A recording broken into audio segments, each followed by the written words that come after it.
यह कहानी एक गरीब पर हिम्मत वाली माँ की है जिसका नाम अम्मा होता है। अम्मा गांव के बाहर एक पुरानी सी झोपड़ी में अपने 4 छोटे छोटे बच्चों के साथ रहती है।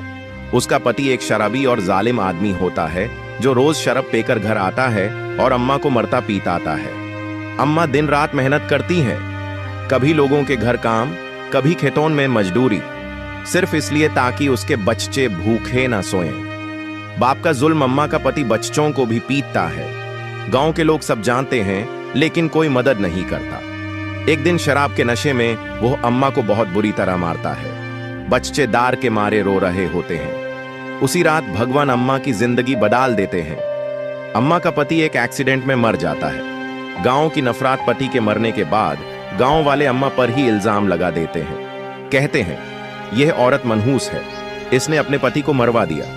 कोई काम नहीं देता, कोई सहारा नहीं देता। अम्मा के बच्चे भूखे रहने लगते हैं। माँ का संघर्ष, अम्मा फिर भी हार नहीं मानती। वो अपने बच्चों से कहती है, जब तक तुम्हारी माँ जिंदा है तुम्हारा कोई बाल भी बांध का नहीं होने दूंगी।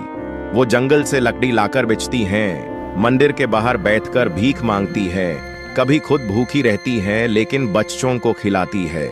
सबसे दर्दनाक दिन, एक दिन अम्मा का सबसे छोटा बेटा बीमार पड़ जाता है। पैसा ना होने की वजह से इलाज नहीं हो पाता और वो बच्चा अम्मा की गोद में ही दम तोड़ देता है। अम्मा टूट जाती है लेकिन अपने बाकी बच्चों के लिए फिर खड़ी हो जाती है। समय का बदलाव, सारे बच्चे धीरे धीरे बड़े होते हैं। अम्मा उन्हें अच्छे संस्कार देती हैं।